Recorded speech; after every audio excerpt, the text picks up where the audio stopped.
Ladies and gentlemen, welcome to Creating Tailwinds Podcast by Flightpath Financial with your hosts, John Urbick and Jared Adams. Join us today as we discuss the power of infinite banking. And here we go.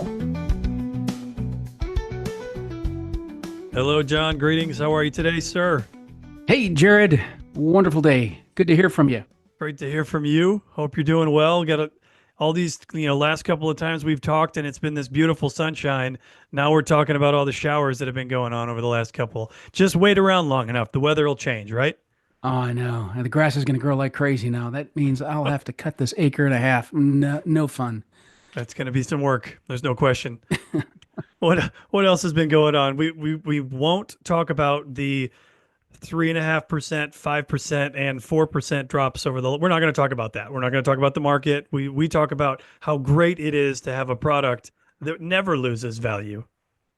Oh, this is called. I'm calling this tariff in a teapot. That's what I call this. Tariff in a teapot. I like that. Yeah, I mean it's ridiculous. This. If you look at I had a couple of buddies of mine who contacted me recently on the markets, and we aren't talking about markets here, but my gosh, look at the S&P 500, Dow, NASDAQ, all of them, and you look at the 10 years on those things, they're parabolic. They are way overdue for a correction. This is nothing new. We are going to see pullbacks, and maybe the tariffs may have precipitated it early, but they were coming. But sure, the good news is they're going to go back up again, 100% confident, and hopefully with things well played, we're going to be doing very, very well a year and 2 years down the road from now. I really believe in that. I do. That's right. So I know everybody has their own, personal scenarios and circumstances. We try to respect that and be aware of that. But if you're in a spot now that you can capitalize, the market's at a discount. Yep, you bet it is. And you couldn't be in a better place than being inside of an IBC contract to take advantage. We've talked about this. My gosh, sure. Those opportunities come, and they're going to happen today. They're going to happen tomorrow. They're going to happen next week.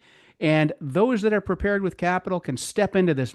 And when everybody else is crying and running for the hills, we're going to be like, bring it on. I love it. That's right. That's right.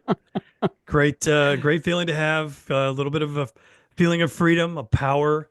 How cool to know that you've capitalized your finances to move them into the spot that you can take control of that. You bet. You bet. Moving on with the book, this will be our last podcast as we've moved through the book. The book obviously is Becoming Your Own Banker by R. Nelson Nash. We've taken, some time to pick apart these different areas of the book that we really like, that we want to highlight. And now here we are kind of closing it up in the last two chapters of the book. The two topics are a different look at the monetary value of a college degree, and then what if I'm uninsurable? Right. We start off here with the college degree topic. John, what are your thoughts? What brings it to mind when you talk about that? Well, I'm a big fan. We put 5 kids through college, and we've done everything from public school to private school to charter school to homeschool, and we've done every angle that you could think of. We have, my wife and I have done, and for us it all comes back to a great reminder from Stephen Covey, 7 Habits of Highly Effective People, is begin with the end in mind. It's not, education is not a thing. It's a process of learning. It's where you learn to think. That a truly educated man or woman is one who can think and solve problems, not somebody who can just check a box. I don't care how many degrees or how many letters you have after your name. Tell me how well you can solve a problem, how well you can think out of a difficult situation. That's really meaningful. There was an interesting piece by IBM chief, I think this is in the book too, actually, IBM chief Louis Gerstner Jr. He said, we can teach people how to read balance sheets. We can do that. What's killing us is having to teach them to read and compute and to communicate and to think. I mean, think about that. Is that not so true in today's environment? Everybody knows how to text on a phone, but can they read a book? Can they sit there and could they write a book?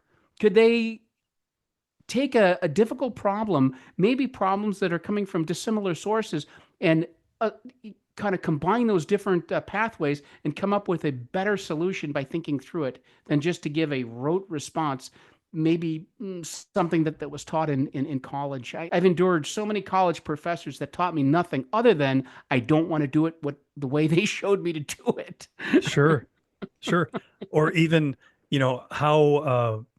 how you're adding the human element, right? So like as we look into this maybe decade or two or three in front of us, what Yeah. job are you doing? Like you just said, reading the balance sheet. And yet, what job could AI complete that? Can they do the same thing that you're doing? Well, are you adding the human element of actually interpreting that data or actually having the personality required to then deliver that data? What does that piece look like that we're really struggling with? And, again, that kind of goes down a different rabbit hole, but the idea of, where does that human element link into what education may look like? Well, I think education has to begin with understanding what it is you're trying to accomplish, right? Sure. What Yep. what are we doing all this for? And if you translate that into the monetary side, you look at a public education. It's about today's dollars. It's going to range public to private universities anywhere from 108 to something like a couple $100,000. I think it was 100 and what did I read last? 150, I think it was. But anyway, if Sure. you look at Yep. paying that off in 10 years, a student loan debt at 7%, I ran the numbers. Public university, it's 135 grand. For a private university, it's 351,000. That's if at 7% on that money over a 10-year period paid off. That's a lot of dough. I mean, It's a lot of with dough. that, And you that's could, not to mention that it's dough that you are not eligible to break free from in the event of a bankruptcy or some sort of Chapter 7 or Chapter 11. yeah, but even besides that, just what's the if you're just think about this, if you're just making minimum wage out there, Yep. and that's 700 or 700 $7.25 an hour, I think is what the federal is right now, if I'm not mistaken.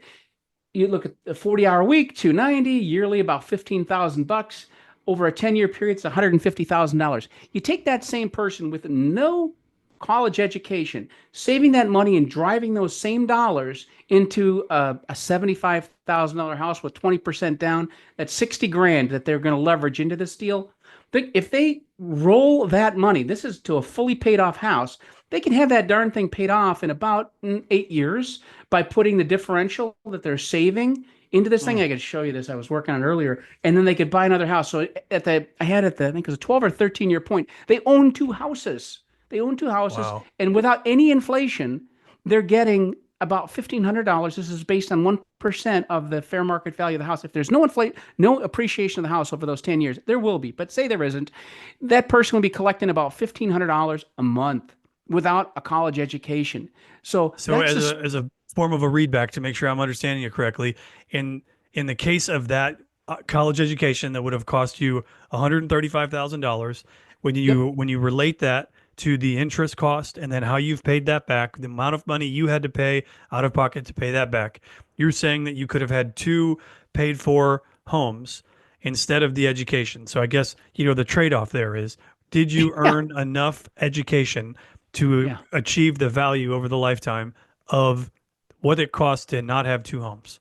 That's exactly right. And I am not saying at all that it's not worth going out and getting a college degree or, Sure, a postgraduate degree. Not at all. but you got to There know the end goal. Yeah, but where are you going with this thing? Hey, I want to go into medicine. I want to go into law. I want to be an engineer.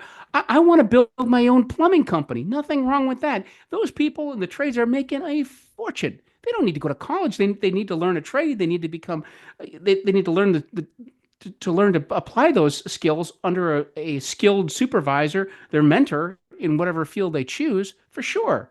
But the only Sure, point I'm trying to make is it's not a one size fits all. You go back to the FAFSA thing. Gosh, how many times this nightmare I had to fill out for my kids? This is sure, this government form. You fill it out, and it's basically you're going to calculate what they're going to calculate what your expected family contribution is. 20% right off the top from the kids' income has got to go toward their education, right?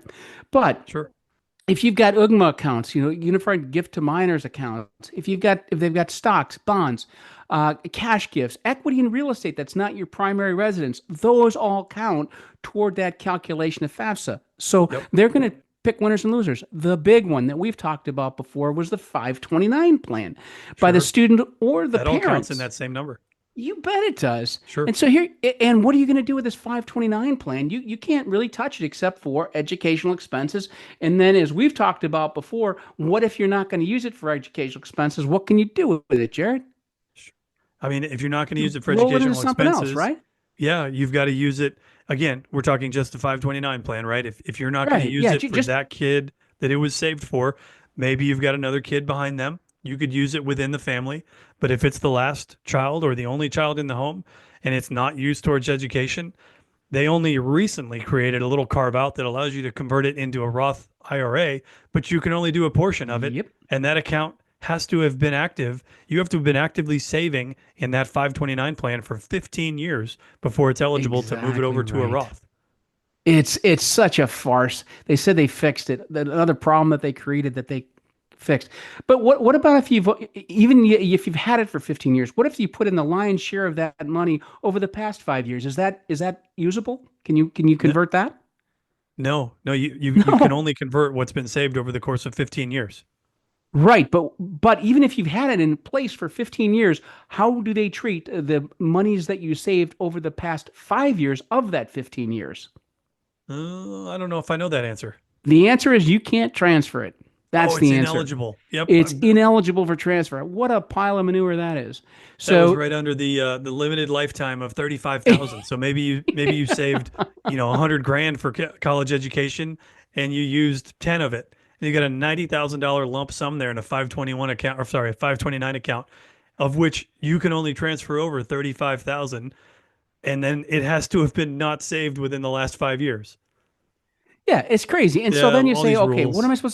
what am I going to do with this? All right, so heck with it. I'm just going to take the money anyway. What's going to happen? You're going to pay ordinary income tax and a 10% penalty for non-education expenses. What a pile of manure.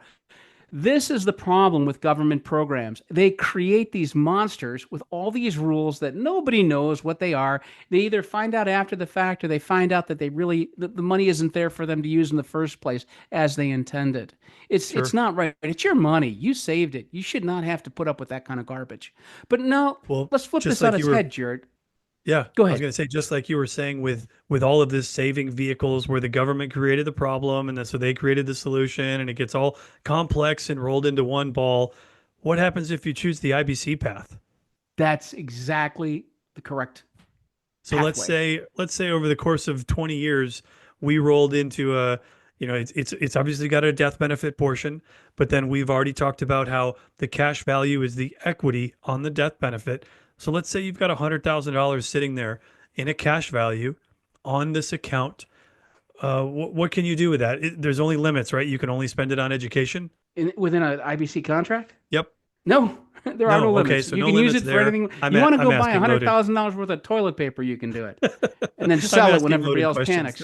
panics. I know you play nice with my fun loaded questions. So it's not carved out just towards education. Is there a No, certain age at which you have to turn over the funds to the child? nope. Nope. Okay, got that. And then if you didn't use it for education, could you use it for their first home? You could Sure could. Yeah. anything your heart desires. And how What the about I was going to say, what about the FAFSA? You said that you have to report, whether you've got, real estate or if they have some sort of stocks or bonds or otherwise. Do you have to report the cash value in the IBC account to the FAFSA amount? you could have $1 million sitting in a cash value in your life insurance account, and the reportable amount is exactly zero. Not Huh. reportable. Not reportable. I know I'm asking the loaded questions. I don't mean to play dumb, but I definitely agree with you in the exact that these are pretty amazing constructs to allow you all of the control, all of the gains, with zero of the restrictions, with zero of the liabilities on which way it's allowed to go and in which way it can go. You're in control. You're in the driver's seat. Yep, you absolutely are. It is there. I don't know anything that it has more flexibility and more opportunities built in to an instrument than a cash value life insurance contract. It is truly phenomenal, and the people that understand this are taking full advantage of it. Sure. Not to mention the Yep. fact that if you do save in a 529 plan and then you've got some left over, maybe you had been sitting on it for or saving over the course of 15 years. Now you're going to roll it over. So the child is 21. They can't touch that Roth IRA until 59 and a half without penalty. So you've just Nope. locked it up for 38 years of which you can't touch it. It's going to grow, but you can't touch it. You can't do anything with it. That's totally contrary to what an IBC account does, where if you don't use a part of it, put it to place elsewhere. Yeah, let's say you've got your son or daughter with those same funds has a friend who's industrious, and they said, "Look, let's go start this business. I'm going to put in 15 grand. If you can meet me with another 15 grand, we can get this thing off the ground. And this is going to be wonderful. This is I mean, I don't have 15 grand. I have it in my 529 plan. I have it in a Roth IRA, but I can't get to that money. Sure. How? What a shame. What a What a shame." shame. Not in an IBC account. Nope, not in an That's right. IBC account. Complete flexibility, complete freedom. And that's what this is about. It's about financial freedom, not about government mandating and directing you what you can and can't do with your money. That's right. So, Yep, pretty amazing in terms of how that all sets up, and I love that that gets brought up in the book, and at least given some time on how the different ways are that you can put these accounts to use. You know that when we say infinite banking concepts, we really do mean infinite in the amount of different ways that you can put your capital to work, and that's really the limiting factor of all of this is your imagination. your imagination. That's exactly what Nelson would tell you. It's an exercise in imagination, and you can do it, and you can make those imaginings a reality. But you have to have the foundation to do it, and you have to Yep, build that foundation. And you can do that so effectively with that's right. an infinite banking contract. That's right. Well, Yeah. I don't want to just gloss over a couple of pages of illustrations, but Nelson does go over some illustrations on the education side on how you can save and what that looks like. Kind of generally speaking, as we've gone through this book, we've kind of pushed the illustrations to side just a little bit. I know Nelson singles out a lot of various factors in the book, really to illustrate the different facets of whole life. So as we just kind of pass over these couple of pages, I just want to say that they are good, resources as you go through the book. And especially if you read it multiple times, you can really go back and use these pages as a resource. But that being said, we're just going to kind of gloss over those in the education section here. Is that okay with you, John? Yeah, you really need people need to read the book and to give this context. It's very difficult to read an illustration on a podcast, Jared. That's right. You're going to gloss people's eyes off. This is very challenging to just read through a bunch of numbers. Suffice to say that the numbers grow with uninterrupted compounding interest every year, and you can see it. And when you look at one of these illustrations, you begin to see the flow of funds falling into your lap, not into somebody else's. And it's a That's right. beautiful thing, and it works. But Yep. yeah, no, we're not going to spend a lot of time talking about illustrations. Everyone who is interested in the infinite banking concept really needs to do themselves the good service of taking the time to read the book. 92 pages. It's an easy read. And if you have any questions, either Jared or myself would be more than happy to field them. That's right. So, And you'll find that we're not going to lead with an illustration. We're going to want to know if you know the concepts and have read the book first as it'll just a save you lead in. so much time if you read the book because Yes, you're going to answer 90% of your questions just by reading the book and then filling it in for you personally and customizing it to your specific situation. that's That's right. where a practitioner comes in. They can That's help right. you say, okay, you understand the concept. Now let's apply it to you. Let's talk the nuts and bolts of this thing for you. That's right. Well, with that said, there's one last chapter in the book. It starts on page 82 and it's called What If I Am Uninsurable? So, to lead us into that, John, I would say that if you are uninsurable, if you personally are uninsurable, that doesn't mean that you don't qualify for IBC. You do still qualify for an IBC setup for your family.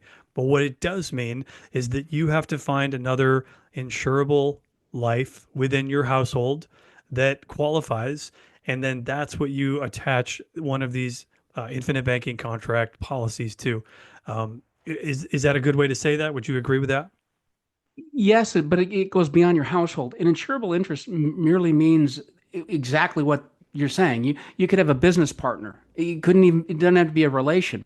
That's a but good point. you're in business with somebody, or Yep. maybe there's a liability between you, between two people, and with that liability becomes a insurable interest, or maybe there's an agreement you have where you've agreed to cover a cost, or someone else has agreed to cover a cost, and then in the eventuality that person can't do it, then the life insurance contract would come into play. So there's a lot of different ways to doing insurable interest. Maybe a grandparent intends on paying for a grandchild's education, and they're going to pay it. Well, what if they pass? Well, they can buy a life insurance contract on the Yep. grandchild because there is an insurable interest there.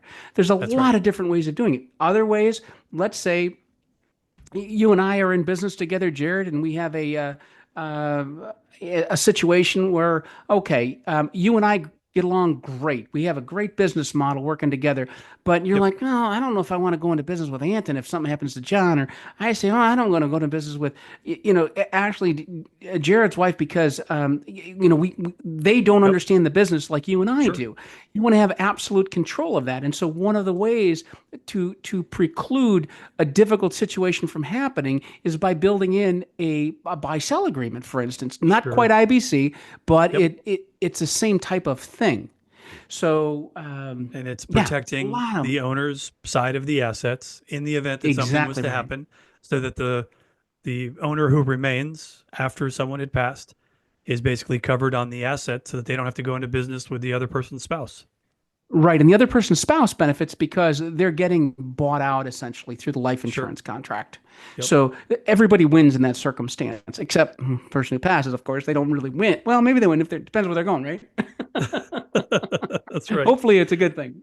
That's right. But so life insurance is so flexible and so powerful if constructed correctly. And that is Sure. what we're talking about. We're talking about what if I'm uninsurable? I just had, Jared, my knee.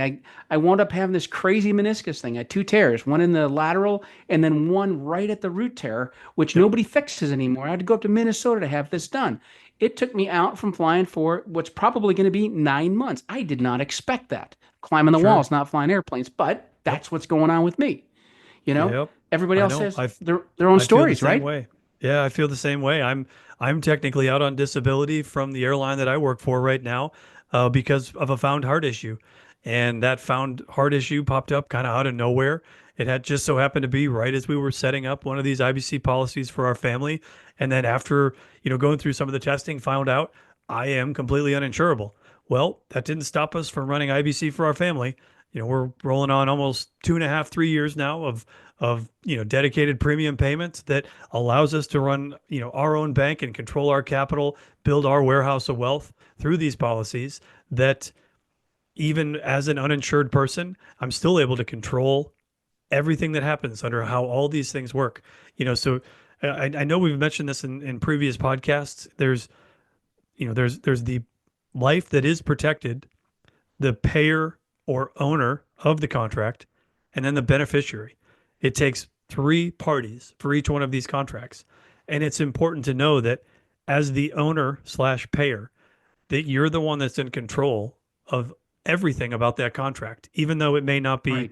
your life that is underwritten, and you may not be the direct beneficiary, but you are in control of all of the happenings or how the finances get run or where everything goes. You're in control of all of that.